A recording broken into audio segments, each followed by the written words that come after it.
नमस्कार दोस्तों, जय हिंद ने आप देख रहे हैं VT blogs YouTube channel, Facebook page है। यूट्यूब पे एक हम वीटी ब्लॉग्स द्वारा ऐसी सेवाएं दे रहे हैं जो 2 दिनों से 3 दिनों से एक हमारे जैसे मद भागवत है उसका एक जो पाठ है वो उस हमारे यूट्यूब द्वारा आ रहा है। इस मद भागवत के जो चरित्र है, मद भागवत कथा है, उसको एक वीडियो द्वारा देखकर आप अपना जो धार्मिक लाइन है उसको आगे बढ़ा सकते हैं। तो हमने एक ऐसी खोज निकाली है कि हमारे अगर संस्कारी जो ग्रंथ है उसका हम वर्णन नहीं करेंगे तो वो ग्रंथ है वो लुप्त हो जाएगा। इसके विषय में गीता हो, चाहे मद भागवत हो, चाहे और कोई धार्मिक ग्रंथ हो, आजकल हमारे अभी अभी थोड़े ही सालों से जो स्वामी राम सुखदास जी महाराज है वो भी एक इसी ग्रंथों द्वारा वो सार निकाल कर अपनी सेवा में बहुत काफ़ी पुस्तकें आ रही है गीता प्रेस द्वारा।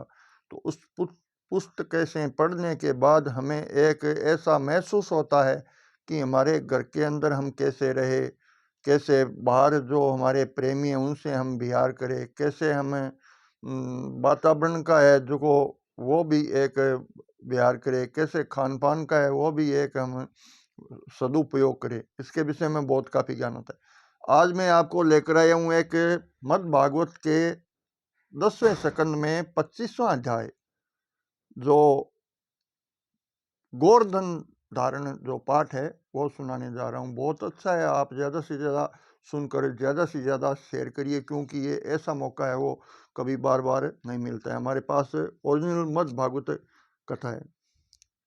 सुखदेव जी कहते हैं कि परीक्षित, जब इंद्र को पता लगा कि मेरी पूजा बंद कर दी गई है तब वे नंद बाबा आदि गोपों पर बहुत ही क्रोधित हुए, परंतु उनके क्रोध करने से होता क्या, उन गोपों के रक्षक तो स्वयं भगवान श्री कृष्ण ही थे। आगे समझें, इंद्र भगवान की पूजा बंद कर दी गई थी कि पूजा करनी है तो गोवर्धन पर्वत की करो।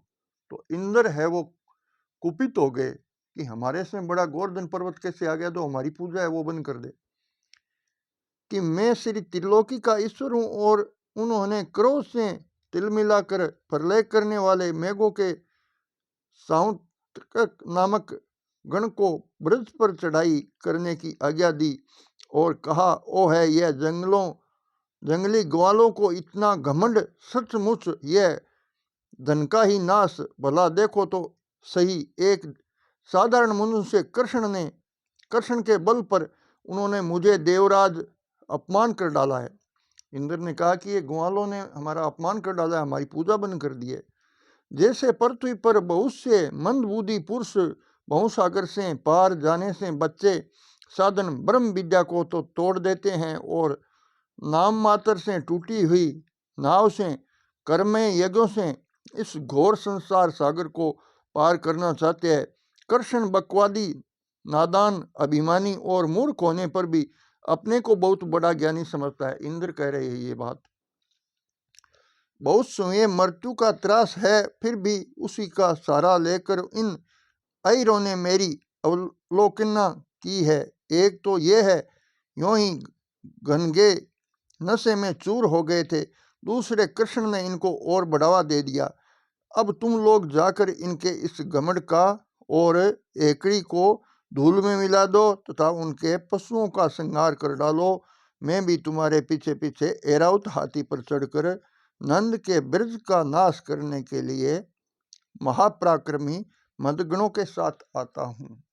इंद्र ने सूचना दे दी अपनी सेना को, तुम जाकर कृष्ण का है वो बल छीन लो, और जो कृष्ण के घमंड पर वो ग्वाल है वो एक हमारी पूजा बंद कर दी है तो उसके साथ हम युद्ध करेंगे। सुखदेव जी कहते हैं कि परीक्षित, इंद्र ने इस प्रकार प्रलय के मेघों को आज्ञा दी और उनके बंधन खोल दिए। अब वे बड़े बेग से नंद बाबा के ब्रज पर चढ़ आए और मूसलाधार पानी बरसाकर सारे ब्रज को पीड़ित करने लगे। चलो, और चारों ओर बिजलियां चमकने लगी, बादल आपस में टकरा कर कड़कड़ाने लगे और प्रचंड आंधी की प्रेरणा से वे बड़े बड़े ओले बरसाने लगे, बर्फ के ओले। इस प्रकार जब दल दल के बादल बार बार आकर खंबे के समान मोटी मोटी धाराएं गिराने लगे। तब ब्रज भूमि कोना कोना पानी से भर गया और कहाँ नीचा है कहाँ ऊंचा है इसका कोई भी पता चलना कठिन हो गया। इस प्रकार मूसलाधार वर्षा और झंझावात के झपटों से जब एक एक पशु ठिठुरने लगे और कांपने लगा, ग्वाल और ग्वालिनों में भी बड़ा ठंड के मारे अत्यंत व्याकुल हो गई, तब वे सब के सब भगवान श्री कृष्ण की शरण में आ गए। आखिरी में जब भी कोई ऐसी कोई जो चिंता व्यक्त होती है या कोई समस्या आ जाती है तो इसका सारा एक भगवान श्री राम और कृष्ण ही है। कृष्ण की शरण में आ गए। मूसलाधार वर्षा से सताए जाने के कारण सबने अपने अपने सिर की ओर बच्चों को निहुर कर अपने शरीर के नीचे छिपा लिया था और वे कांपते कांपते भगवान के शरण में पहुंचे और बोले, प्यारे श्री कृष्ण तुम बड़े भाग्यवान हो, अब तो कृष्ण केवल तुम्हारे ही भाग्य से हमारी रक्षा होगी। हे प्रभु, इस सारे गोकुल के एकमात्र स्वामी एकमात्र रक्षक तुम ही हो। भगत वसल इनके क्रोध के सब अब तुम्हें हमारी रक्षा कर सकते हो। भगवान ने देखा कि वर्षा और अलौकिक मार से पीड़ित होकर सब बेहोश हो रहे हैं, तब वे समझ गए कि वह सारी करतूत इंद्र की है, इन्होंने ही क्रोधवश ऐसा किया है। वे मन ही मन कहने लगे, हमने इंद्र का यज्ञ भंग कर दिया। इसी से वे ब्रज का नाश करने के लिए बिना ऋतु के ये प्रचंड वायु और ओलों के साथ ये घनघोर वर्षा कर रहे हैं। अच्छा, मैं अपनी योग माया से इसका भली भांति जवाब दूंगा। वे मूर्खतावश अपने को लोकपाल मानते हैं, इनके ऐश्वर्य और धन का घमंड है और अज्ञान में चूर चूर कर दूंगा। देवता लोग तो सत्व प्रधान होते ही इसमें अपने ऐश्वर्य और पद का अभिमान न होना चाहिए। अतः यह उचित ही है कि उन सत्य में अच्युत दुष्ट देवताओं में कभी मान भंग कर दूंगा। इसमें अंत में उन्हें शांति ही मिलेगी। यह सारा ब्रज मेरे आश्रित है, मेरे द्वारा स्वीकृत है कि एकमात्र मैं ही इसका रक्षक हूँ। अतः मैं अपनी योग माया से इसकी रक्षा करूंगा। संतों की रक्षा करना तो मेरा व्रत ही है, अब उसके पालन का अवसर आ पहुंचा है। इस प्रकार कहकर भगवान श्री कृष्ण ने खेल खेल में एक ही हाथ से गिरिराज गोवर्धन पर्वत को उठा लिया। इस अंगुली पे एक चिटली अंगुली है, इस पे गोवर्धन पर्वत को उठा लिया भगवान श्री कृष्ण ने। भगवान श्री कृष्ण ने खेल खेल में एक ही याद से बोलो श्री कृष्ण चंद्र भगवान की जय गिरिराज गोवर्धन को उखाड़ दिया। और जैसे छोटे छोटे बालक बरसाती छत्तों के पुष्पों को उखाड़ कर हाथ में रख लेते हैं, वैसे वैसे उन्होंने इस पर्वत की धारणा कर लिया। इसके बाद भगवान ने आप गोपियों से कहा कि माताजी पिताजी, अब ब्रजवासियों तुम लोग अपनी गौओं को और सभी सामग्रियों को साथ इस पर्वत के गड्ढों में आकर आराम से बैठ जाओ। देखो, तुम लोग ऐसी शंका न करना कि मेरे हाथ से यह पर्वत गिर पड़ेगा, ऐसा विचार ना करना। तुम लोग तनिक भी मत डरो, इस आंधी पानी के डर से तुम्हें बचाने के लिए ही मैंने यह युक्ति बनाई है। जब भगवान श्री कृष्ण ने इस प्रकार सबके आश्वासन दिया तो दाढ़ से बंधाया, तब सब के सब ख्यात अपने अपने गोधन गवों को, बछड़ों को, छकड़ों को, आशितों, पुरोहितों और भूतों को अपने अपने साथ लेकर सुविधित अनुसार गोवर्धन की गड्ढों में आ घुसे, गोवर्धन पर्वत के नीचे आ गए। भगवान श्री कृष्ण ने सब ब्रजवासियों को देखते देखते भूख प्यास की पीड़ा, आराम विश्राम की आवश्यकता आदि सब भुलाकर 7 दिन तक लगातार इस पर्वत को उठाए रखा। 7 दिन बीत गए, एक ही डग भी वाहन से इधर उधर नहीं हुआ। श्री कृष्ण योग माया का यह प्रभाव देखकर इंद्र ने आश्चर्य ठिकाना न रहा कि अपना संकल्प पूरा न होने के कारण उनकी सारी हेकड़ी बंद हो गई, वे पहुँच के रह गए। इसके बाद उन्होंने मेघों को और अपने आप वर्षा करने को रोक दिया। और जब गोवर्धनधारी भगवान श्री कृष्ण ने देखा कि वह भयंकर आंधी और घनघोर वर्षा बंद हो गई है, आकाश में बादल छा गए, इधर उधर गए हैं और सूर्य दिखने लगे हैं, तब उन्होंने गोपियों से कहा कि मेरे प्यारे गोपो, अब तुम लोग निडर होकर जाओ और अपनी स्त्रियों के गोधन तथा बच्चों के साथ बाहर निकाल आओ। देखो अब आंधी पानी बंद हो गया है, तब नदियों का पानी भी उतर गया है। भगवान ऐसी आज्ञा पाकर अपने अपने गोधन स्त्रियों को, बच्चों को और बूढ़ों को साथ ले तथा अपनी सामग्री छोड़कर लाद कर धीरे धीरे सब लोग बाहर निकल गए। और सर्वशक्तिमान भगवान श्री कृष्ण ने भी सब प्राणियों के देखते देखते खेल खेल में ही गिरिराज पूर्वरत उसके स्थान पर रख दिया। ब्रजवासियों का हृदय प्रेम आवेगन भर गया था। पर्वत को रखते ही वे भगवान श्री कृष्ण के पास दौड़ आए। कोई उन्हें हृदय से लगा लिया और कोई चूमने लगा। सबे उनका सत्कार किया। बड़ी बूढ़ी गोपनियों ने बड़े आनंद प्यार से और स्नेह, दही, चावल, जल आदि से उनका मंगल तिलक लगाया और उच्च हृदय से शुभ आशीर्वाद दिया।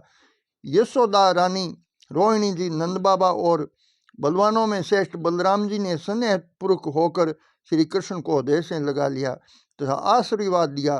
परीक्षित, उस समय आकाश में सिद्ध देवता और सिद्ध गंधर्व और चारण आदि प्रसन्न होकर भगवान की स्तुति करने लगे और उन पर फूलों की वर्षा होने लगी, फूलों की वर्षा करने लगे। राजन, स्वर्ग में देवता शंख बजाने लगे और नौबत बाजे बजने लगे। तदम्बर आदि गंधर्वराज भगवान की मधुर लीला का गान करने लगे। इसके बाद भगवान श्री कृष्ण ने ब्रज को यात्रा की। उनके बगल में बलराम जी चल रहे थे और उसके प्रेमी ग्वाल बाल उनकी सेवा कर रहे थे। उनके साथ हो प्रेमियों, गोपियां और अपने हृदय के आकर्षित करने वाले, उसे प्रेम जगाने वाले भगवान श्री गोवर्धन धारण आदि लीलाओं का गान करती हुई बड़े आनंद से ब्रज में आ गए। बोलिए श्री कृष्णचंद्र भगवान की जय। जब कोई भी अगर घमंड होता है तो भगवान उस घमंड को चूर चूर कर देते हैं। इंद्र का घमंड हो गया कि हम इसके गोवर्धन जैसे पूजा है, वो गोवर्धन की पूजा कैसे हो है, हम बड़े हैं सबसे, हम सब कुछ कर सकते हैं, हम मूसलाधार वर्षा करके हम पूरा का पूरा ब्रजवासियों को डुबो देंगे, पूरा का पूरा हम कृष्ण के जो भी लीला है वो विध्वंस कर देंगे। तो 7 दिन तक लगातार इंद्र ने जड़ी लगाई और इंद्र ने जड़ी लगाकर भगवान श्री ब्रज की नगरी और गोवर्धन पर्वत के पास जब बारिश होने लगी, 7 दिन तक मूसलाधार बारिश रुकी नहीं रुकी, तब भगवान ने एक गोवर्धन पर्वत को पूरा हाथ का इशारा नहीं, इस चिटली अंगुली के ऊपर जैसे गोवर्धनधारी बनकर ये एक पर्वत को उठा लिया।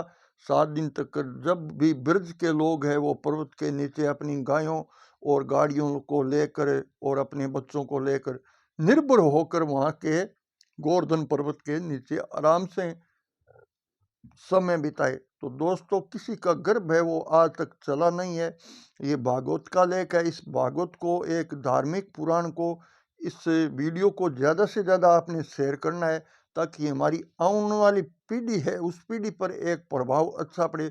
आजकल क्या है कि नाटक वगैरह और जैसे बहुत सारे कॉमेडी, बहुत सारे ऐसे चुटकुले, और इसमें दुनिया है वो एक गलत रास्ते पर जा रही है।